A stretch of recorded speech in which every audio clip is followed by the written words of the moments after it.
I read recently that the US Bureau of Labor Statistics says the average worker can expect to spend 4.4 years in each job. Millennials, those born after 1977, only expect to stay in a job less than 3 years. So I guess it's something we can think about, that we'll be changing jobs more often. You know, and I wonder, I don't think that's just for the younger generations. I think that all of us are anyway going to work longer. And I get involved in discussions sometimes where people say of a certain age, they think they're not going to be able to find another job. Don't you think there's some truth in that? Well, I suppose for some people there's some truth to that. I think, though, that that's not everyone. I mean, I think that you probably have more possibilities than you realize. And what if at the age of 50, you say, I can't get another job, but that age is well below the threshold for your actual profession.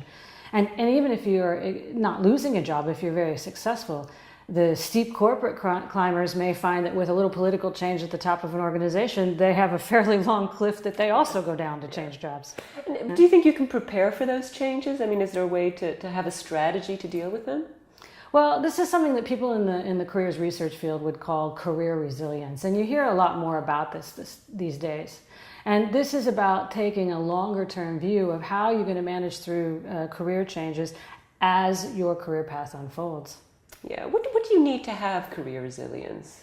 Well, it's probably a good idea to remember that it's not stress management. I mean, that's a whole conversation and an important one. But what we're talking about with career resilience is more about your motivation and your satisfaction, more about that centeredness you have about the path that you want to be on.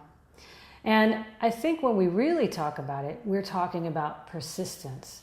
The idea that you need to be prepared to stick with what it is that is important to you in your career over time, and even over changes that you may or may not have chosen. Should people expect to reinvent themselves at some point in their careers?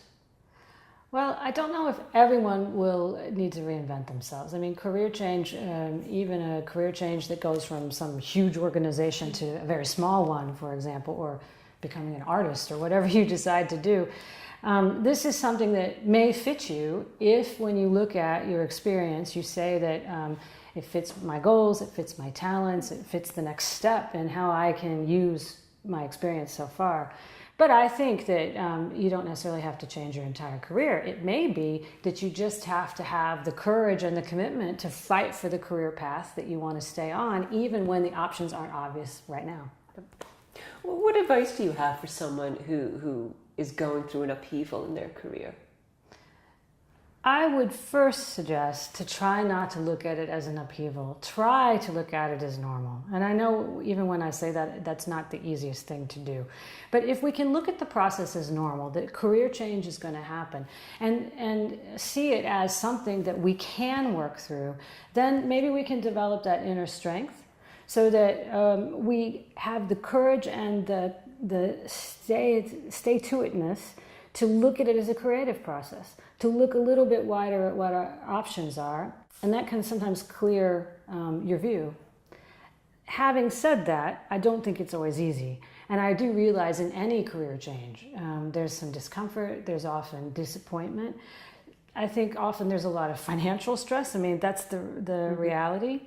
But at the same time, whether you're driving the career change or not, if you can look at it as an opportunity to say, what have I learned? What are the skills I can use? What are my dreams about what I could do going forward? Then you give yourself a better chance to look wider at your possibilities. What can I do to start building my career resilience? I would like to suggest an exercise. It's called reverse writing. I like it in a lot of contexts, and particularly for this one. The idea is to put yourself in a place where you're comfortable, a place where you can sit back and really be open about what you're thinking.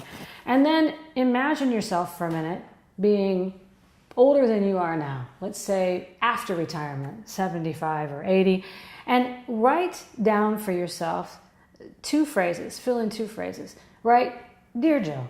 So write to yourself a letter. Dear Joe, the first phrase is, I am so glad that you did blank. I am really proud of you for that. And the second phrase is, well, I wish you had done blank. But you know, it worked out anyway, and life was short.